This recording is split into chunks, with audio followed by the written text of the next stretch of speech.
नमस्कार दोस्तों, सभी का स्वागत है। और आज हमारा है डे 9। ठीक है, तो डे 9 पे काम करते हैं। इसमें मिक्स्ड पजल भी करेंगे और डायरेक्शन डिस्टेंस की पजल भी करेंगे। दो पजल हमें करनी है। ठीक है, तो पहली पजल है आपकी मिक्स्ड। जैसे क्या होता है, आप फ्लोर का पजल पढ़ते हैं, आप पैरेलल रो का पजल पढ़ते हैं। तो इसमें क्या है, पैरेलल रो और फ्लोर दोनों को मर्ज कर दिया गया है। तो मिक्स टाइप की जो पजल है जनरली हम मेंस में देखने को हमें मिलती है, चाहे वो क्लर्क का मेंस हो या पीओ का मेंस हो, है ना। तो यहाँ पे एक बार देखेंगे आप कि 9% है। और यहाँ वीकेंड का भी कंसेप्ट है। किसका? वीकेंड का भी कंसेप्ट है। 9 पर्सन हैं, मल्टी स्टोरी बिल्डिंग में रहते हैं। ओके, एंड 5 in 1 रो, एक रो में 5 हैं, and 4 in other. One place was vacant in the row, जिसमें 4 लोग रहते हैं, उसमें एक प्लेस क्या विकेंट है। तो पहले आप ट्राई करेंगे पॉज करके, उसके बाद मैं इसको एक्सप्लेन करूंगा। हिंदी में करना चाहे हिंदी में कर सकते हैं ट्राई, दोनों लैंग्वेज में रहेंगी पजल।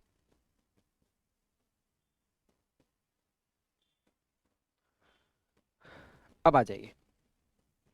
सबसे अच्छा, जब मिक्स आपके सामने पजल आए ना, चाहे फ्लोर के साथ मंथ आए, मंथ के साथ डेज आए, तो दोनों चीजों के, दोनों के ना बेस सेपरेट लेके चलिए, क्योंकि दोनों के रेस्पेक्ट में कंडीशन है। तो वो इजीली कब कंपेयर कर पाएंगे आप? जब आप दोनों के सेपरेट बेस लेके चलेंगे। जैसे यहाँ पे पैरेलल रो भी है एंड फ्लोर भी है, तो फ्लोर का बेस अलग लीजिए, पैरेलल रो का अलग लीजिए, जिसके रेस्पेक्ट में जो कंडीशन दी जा रही है उसी के रेस्पेक्ट में उसको कनेक्ट करिए। जैसे यहाँ पे 9 फ्लोर है, तो क्या करेंगे? 9, 8, 7, 6, 5, 4, 3, 2, 1। ये मैंने बनाया फ्लोर का बेस, क्योंकि 9 फ्लोर है, 9 पर्सन है। और एक मैंने बना दिया पैरेलल रो का बेस, राइट। ये पैरेलल रो है, facing right to left, south facing, and left to right, north facing. ये क्या होगा? नॉर्थ फेसिंग रो है। और ये क्या है? साउथ फेसिंग रो है। ओके, अब हम पार्ट ए करेंगे, कंपैरिजन शुरू करेंगे। ठीक है, देखो यहाँ पे एक विकेंट होगा। अच्छा कोई बात नहीं, इंस्ट्रक्शन हमने देख लिया था कि एक विकेंट होगा। हमने पढ़ना स्टार्ट किया। जो एक्सट्रीम एंड पे है नॉर्थ फेसिंग रूम है, वो immediately next to each other हैं। अब immediately next to each other मतलब क्या? एक ऊपर एक नीचे ऐसे। जेड हमारा किस पे है? टॉप फ्लोर पे है, तो हमने जेड को रखा टॉप फ्लोर पे। ठीक है, and sit opposite to the vacant place. इसका हमने हिंट बना लिया। जेड किसके सामने है? वेकेंट के सामने है। किसमें? पैरेलल रूम है। The person living on the 5th floor sit opposite to W. जो 5th फ्लोर पे बैठेगा वो डब्लू के अपोजिट बैठेगा। ठीक है, एंड फेस इज नॉर्थ। और 5th फ्लोर वाला क्या होगा? फेस नॉर्थ होगा, मतलब इसका फेस नॉर्थ होगा। तो डब्लू का फेस क्या होगा? साउथ होगा। यहाँ पे मेंशन कर लो, साउथ वाले फेसिंग में आएगा। कहता है Y N R immediately next to each other and Y above R floor. Y क्या? आर से ऊपर है। वाई हमारा आर से जस्ट ऊपर होगा, immediately next to each other है। And sit opposite to other, और रो में भी ये एक दूसरे के क्या बैठे हैं? अपोजिट बैठे हैं। ठीक है, V is not immediately next to S floor. V S का पड़ोसी नहीं है, तो V S का पड़ोसी नहीं है, कैंसिल कर दो। S third to the right of Y। S क्या? Y के राइट में थर्ड है, तो Y के राइट में S हमारा थर्ड है। दोनों में से किसी भी रो में आ सकता है। Okay, U in the middle of north facing row. North facing row के मिडिल में, तो कौन है? U है। यहां पे हमने U कर दिया। दो लोग इधर और दो लोग बच्चे इधर। 5 के सामने 5 सीट हो गई। One of the seat is vacant. Let's see. R sit to the left of W. R क्या? डब्ल्यू के लेफ्ट में है, तो इधर ही कहीं पे आर होएगा। आर वाई के सामने है ना, तो वाई हमारा कहीं इधर होएगा। ठीक है, Y does not live on 8th and 7th floor. Y हमारा ना तो 8th पे है और ना ही 7th पे है, cancel. W sit extreme end of the row. W और टी क्या? एक्सट्रीम एंड पे है। तो डब्ल्यू के लेफ्ट में दोस्तों आर है, तो डब्ल्यू इस लेफ्ट एंड पे तो नहीं आ सकता, क्योंकि उसके लेफ्ट में आर नहीं आएगा। तो यहाँ पे क्या आएगा? डब्ल्यू आएगा। W and T sit at the extreme end of the row and face south. तो यहाँ पे क्या आ जाएगा? टी आ जाएगा। ठीक है। Also they immediately next to each other floor, WT एक दूसरे के क्या है, ऊपर नीचे बैठे हैं, ठीक है। V live on the third floor, V किस पे बच्चे, थर्ड फ्लोर पे, यहां पे आपने वी कर दिया। एंड फेसेस साउथ, वी का फेस क्या साउथ है, इधर ही कहीं वी आएगा। S does not sit adjacent to vacant place, S vacant place का पड़ोसी नहीं है, there exactly 3 floor between Z and X. So 1 2 3 यहाँ पे एक्स आ गया। हमने पार्ट ए कवर किया, कनेक्टिंग सेंटेंस को पढ़ा, पढ़ते पढ़ते हम पजल सॉल्व कर रहे हैं। ऐसा नहीं करते हैं कि पहले पजल को पूरा पढ़ेंगे फिर सॉल्व करेंगे, इट विल टेक टाइम, और टाइम थोड़ा सा एग्जाम में कम होता है, ठीक है। ये पार्ट ए इतना हमने अरेंज कर दिया। अब इसके बाद हम क्या करेंगे, अच्छा एक और चीज इसमें बोली थी, एस जो है वीकेंड का पड़ोसी नहीं होगा, ठीक है। डब्ल्यू किसके सामने है, फिफ्थ फ्लोर वाले के सामने है। फिफ्थ फ्लोर पे कौन है, एक्स है, तो यहाँ पे क्या आ जाएगा, एक्स आ जाएगा। परफेक्ट, ये कंडीशन खत्म हो गई, हटा दो इसे। वाई आर के सामने है, अभी हमें कंफर्म नहीं है। जेड विकेंड के सामने है, ओके। वाई की राइट में एस क्या थर्ड है। अब यहाँ पे देखो वाई रखोगे तो 1 2 3 एस नहीं आएगा, यहाँ पे वाई रखोगे तो एस नहीं आएगा, इसका मतलब इसी रो में आएंगे। तो वाई अगर यहाँ पे रखोगे तभी जाके आपका 1 2 3 यहाँ पे एस आएगा। एस विकेंड का पड़ोसी नहीं है तो यहाँ पे विकेंड नहीं होना, तो विकेंड क्या होगा फिर, इसी रो में होएगा। वाई के अपोजिट कौन है दोस्तों, आर है, ठीक है। अब विकेंट हमारा इन दोनों में से कोई एक होगा, क्योंकि एस विकेंट का पड़ोसी नहीं है, तो इनमें से कोई एक विकेंट होगा, और विकेंट के सामने कौन है, जेड है। तो इनमें से ये तो विकेंट हो नहीं सकता, जेड नहीं आएगा, तो ये क्या होगा, विकेंट होगा, और यहाँ पे आएगा जेड। यहाँ पे बच्चा हमारा वी, इसकी प्लेसिंग हो गई खत्म। आगे आ जाओ। स्टार्टिंग में बोला था person at the extreme end of the north facing immediately next to each other, X और एस क्या होंगे, immediately next to each other होंगे। तो एस हमारा यहां हो सकता है या फिर यहां हो सकता है, लेकिन एस बी का पड़ोसी नहीं है, तो यहां पे एस नहीं होगा, तो एस यहां पे होगा। परफेक्ट। आगे देखो, वाई आर क्या है, immediately next to each other है, वाई आर से जस्ट ऊपर वाई है, सो वाई यहां पे तो हो नहीं सकता, तो यहां पे वाई होएगा, यहां पे आर होएगा। परफेक्ट है।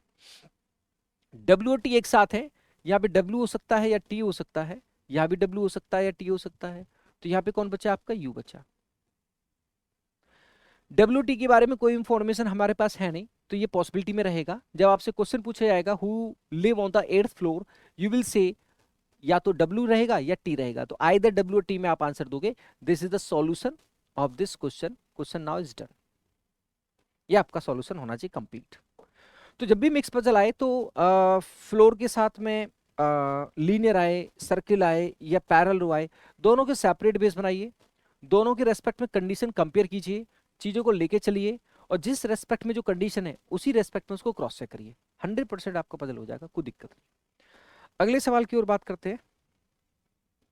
ये दोस्तों है डायरेक्शन एंड डिस्टेंस की पजल कहते हैं इसको, और डायरेक्शन डिस्टेंस की पजल जनरली हमें मेंस वगैरह में देखने को मिलती है, जब हम एसबीआई क्लर्क का मेंस देते हैं या किसी एग्जाम की मेंस में है, या किसी भी एग्जाम में डायरेक्शन डिस्टेंस जहाँ पे एक कार्स को, ऑर्ड्स को, पर्सन्स को, हॉर्सेस को, पर्सन्स को, बसेस को अरेंज किया जाता है, और फिर उसके अरेंज करने के बाद उनका मूवमेंट होता है किसी ना किसी डायरेक्शन में, नॉर्थ में, ईस्ट में, वेस्ट में, ऐसे मूवमेंट होता है।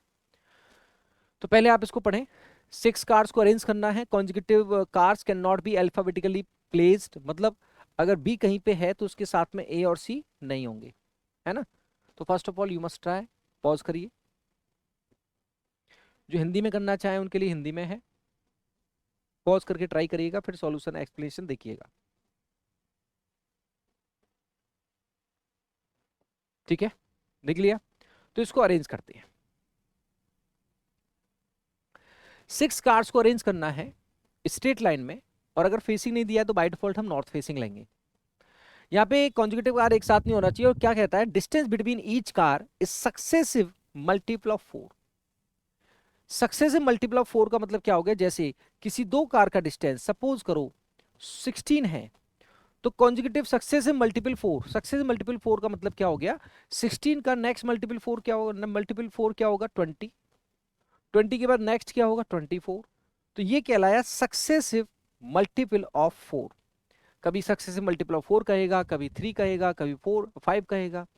तो अगर किसी का डिस्टेंस 12 है तो 12 के बाद क्या होगा, 16 होगा, फिर 20 होगा, फिर 24 होगा, इस तरह से। ठीक है, आ जाओ। तो डेफिनेट पार्ट को पहले ले लें सबसे पहले। अच्छा, इसमें कहता है ए और बी के बीच में 60 का डिस्टेंस है, और ए क्या है, लैपटॉप बी है, और ए और बी के बीच में एक कार है। अब मेरी बात सुनो, अगर ए और बी के बीच में 60 का डिस्टेंस है, इनके बीच में एक कार है, तो इस 60 का डिस्टेंस दो डिस्टेंस में ब्रेक हो गया।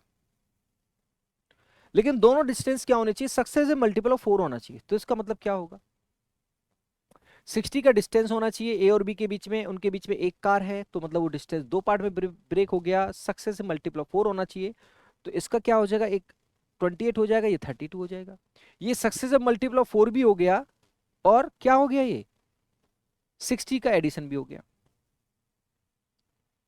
2832 होगा। नाउ तो हम यहीं से स्टार्ट कर सकते हैं। जैसे कि एक हमें कार्ड्स को अरेंज करना है left right, by default north facing लेंगे। यहाँ पे ए और बी का सक्सेसिव मल्टीपल ऑफ 4 दिया हुआ है, तो जैसे कहीं पे, अच्छा ए क्या है, लैपटॉप बी है ना, ए को मैंने जैसे अरेंज किया, ए और बी के बीच में एक कार है, ये अगर 28 है तो ये 32 होगा। कहता है बी और ई का जो डिस्टेंस है 84 है, बी और ई का डिस्टेंस 84 है, और सी और एफ का डिस्टेंस क्या आना चाहिए, मल्टीपल ऑफ 3 आना चाहिए। एफ समवेयर राइट ऑफ सी, पहले बी और ई का देखें, 84 आना चाहिए, तो कैसे आएगा 84, या तो मैं ई को उधर ले लूं या फिर उधर ले लूं, क्या करूं, let me check. Total 6 car है ना, तो अगर मैं ऐसा करता हूं, यहाँ पे अगर मैं एक ले लूं तो यहाँ पे क्या हो जाएगा, 36 हो जाएगा। फिर यहाँ पे एक और ले लूं तो क्या हो जाएगा, 40 हो जाएगा। अगर ऐसा आप करते हैं तो 86 आ जाएगा क्या, नहीं आएगा, क्योंकि 36 और 40 76, उसके बाद 44 लेंगे, तो चीजें क्या हो रही है, बढ़ रही हैं। 86 नहीं हो पाएगा, 86 नहीं हो पाएगा। अच्छा, एक बात आप ये भी सोचो, सपोज करो आपके दिमाग में अगर कुछ ऐसा थॉट आ रहा है ना, वैसे सक्सेस मल्टीपल ऐसे ही जाएगा, पर फिर भी अगर सपोज आपके दिमाग में ऐसा थॉट आ रहा है कि भाई मैं ना इसको 32 सोचूंगा, इसको 28 सोचूंगा, सोच लो, कोई बात नहीं। 28 है तो यहाँ पे क्या होगा, कम होगा, बढ़ता हुआ ऐसे करो आप, लेफ्ट राइट से लेफ्ट कर रहे हो अगर, तो 24 हो जाएगा। ये क्या हो जाएगा, 20 हो जाएगा। ये क्या हो जाएगा आपका, 16 हो जाएगा। फिर आपका 1 2 3 4 5 6 कार हो जाएंगी, और फिर ऐसा 6 कार हो जाएंगी, तो बी और ई का जो डिस्टेंस है 86 तो नहीं आ पाएगा, यहाँ पे 44 और 16 कितना हो गया, 60 हो गया। तो ये भी एक थॉट आपके दिमाग में अगर आ रहा था, तो ये पॉसिबिलिटी भी कैंसिल है कि राइट से लेफ्ट अगर इंक्रीजिंग ऑर्डर है डिस्टेंस का, तो ये भी नहीं होगा, ये एडिशनली थॉट क्या हो गया, कैंसिल हो गया। मतलब क्या है, थॉट तो यही होना है। अच्छा, मैं ऐसा 1% आपके ये भी आ रहा होगा दिमाग में, सारे केस ले लेते हैं। अगर मैं 28 यहाँ पे सोचूं, और यहाँ पे सोचूं 32, और यहाँ पे मैं सोचूं सपोज करो 36, और यहाँ पे मैं सोचूं 40, तो बी और ई का डिस्टेंस 28 32 60 एंड 60 एंड 36 कितना हो, 96 हो जाएगा, तो ये भी संभव नहीं है। तो मतलब जो आपका डिस्टेंस है वो तो left to right to increasing होएगा, मतलब 28 ये होएगा और 32 ये होएगा। अब इधर तो ई आ नहीं सकता, तो इधर ही आएगा, तो 32 और 28 कितना हो गया, 60, और यहाँ पे हो जाए 24, तो हो गया 84, और 84 होते ही हमारे यहाँ पे आ गया ई। ये कंफर्मेशन मैंने सारा क्रॉस चेक आपको करा दिया, 4 का प्लेस कंफर्म है। क्या कहता है, सी और एफ का डिस्टेंस मल्टीपल ऑफ 3 है, एंड बी हो चुका है, एफ समवेयर राइट ऑफ सी है। कॉन्जुगेटिव एक साथ नहीं आना चाहिए ना, अब कॉन्जुगेटिव एक साथ नहीं आना चाहिए, तो यहाँ पे सी नहीं आएगा, यहाँ भी सी नहीं आएगा। 1 2 3 4 है, यहाँ पे सी आएगा नहीं। अगर मैं यहाँ पे सी रखता हूँ 1 2 3 4 5 6, यहाँ पे सी रखता हूँ, तो एफ आ ही नहीं पाएगा, 6 तो खत्म ही हो जाएगा ना। अच्छा, सी को हम यहाँ सोचें या फिर इधर सोचें, या फिर मैं इधर सोचूं या इधर सोचूं। अगर सपोज करो आप सी को यहाँ सोच रहे हैं, तो एफ तो यहाँ पे आएगा नहीं, क्योंकि ई और एफ कॉन्जुगेटिव हो जाएंगे। एफ नहीं आएगा यहाँ पे, तो 1 2 3 4 5 6, तो एफ यहाँ पे लोगे, और एफ अगर यहाँ पे लोगे तो यहाँ पे डी नहीं आएगा, फिर सी और डी क्या हो जाएंगे कॉन्जुगेटिव, क्योंकि बी यहाँ पे हो जाएगा, एफ यहाँ पे हो जाएगा, ए ई, और फिर एफ और सॉरी सी और डी क्या हो जाएंगे कॉन्जुगेटिव। तो सी यहाँ पे ना आकर सी तो 100% यहाँ पे आएगा, और सी यहाँ पे आएगा तो सी की राइट में एफ आना चाहिए। यहाँ पे डी आ नहीं सकता, तो यहाँ पे कोई होएगा नहीं, ये एंड हो जाएगा इसका। ठीक है, अब देखो एफ या तो यहाँ पे आएगा या फिर यहाँ पे आएगा। डिस्टेंस देखो कितना आ रहा है, मल्टीपल ऑफ 3 आना चाहिए। ये कितना हो गया 20 और 24 इज 44 और 28, तो ये आपका हो गया 72। यहाँ पे अगर मैं एफ रखता हूं तो 72 हो जाएगा, हो जाएगा 72, यस। और 72 क्या है, 3 का मल्टीपल है। और अगर मैं 32 जोड़ के और यहाँ पे भी जोड़ दूं 20 24, ये यहाँ पे 36, तो अभी तो हमारा क्या हो रहा है, ये आपका 72 हो रहा है, तो जो कि मल्टीपल है। अगर मैं उसमें ये भी जोड़ दूं 32 और 36 भी जोड़ दूं, तो 104 प्लस 36 140 हो जाएगा। 143 का मल्टीपल नहीं है, तो एफ हमारा यहाँ पे होगा और डी हमारा यहाँ पे होगा। ये परफेक्ट अरेंजमेंट है आपके यहाँ पे। अब इसके बाद डायरेक्शन का कंसेप्ट है, from a point car G move 60 meter east and take a right turn. किसी पॉइंट से कार जी ने 16 मीटर चला ईस्ट में, राइट टर्न लिया और 12 मीटर चलने के बाद जेड पे आया, और जेड क्या 15 मीटर नॉर्थ ऑफ ए है। अब यहाँ पे आप अरेंजमेंट करोगे तो जेड क्या 15 मीटर नॉर्थ ऑफ ए, तो ए के नॉर्थ में 15 मीटर कौन है, ए सॉरी जेड, कौन है जेड। और जेड कैसे आई कार जी, कैसे आई, राइट टर्न लेके 12 मीटर चली, तो राइट टर्न लेके 12 मीटर चली, राइट टर्न इधर से लिया होगा,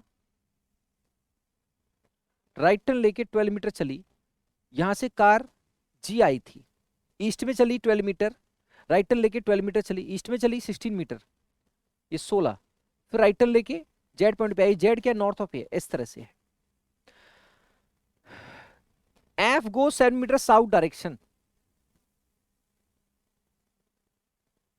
वहां से लेफ्ट टर्न लिया, लेफ्ट टर्न लिया यहां से 16 मीटर, देन राइट टर्न लिया 5 मीटर, नेक्स्ट लेफ्ट टर्न लिया 22 मीटर, देन एक्स पॉइंट आ गया। दोबारा देख लो, एफ ने 7 मीटर साउथ में चली, फिर लेफ्ट टर्न लेके 60 मीटर, देन राइट टर्न लेके 5 मीटर, देन लेफ्ट टर्न लेके 22 मीटर। इस तरह का अरेंजमेंट है। इसके बेसिस पे फिर आपसे क्वेश्चन पूछेंगे कि G with respect to F, या X point with respect to D, या सी और एफ का डिस्टेंस कितना है, whatever the question, accordingly हम आंसर निकालेंगे। तो ये आपका डायरेक्शन डिस्टेंस की पजल है, जहाँ पे हॉर्सेस को अरेंज करना, कार्स को अरेंज करना, पर्सन्स को अरेंज करना, बसेस को अरेंज करना, ट्रक्स को अरेंज करना, कॉन्जुगेटिव मल्टीपल ऑफ 4 या 5 या 6, इस तरह से होते हैं। तो दोस्तों चीज़ों को अच्छे से करते रहिए और फॉलो करते रहिए। Thank you so much, Radhe Radhe.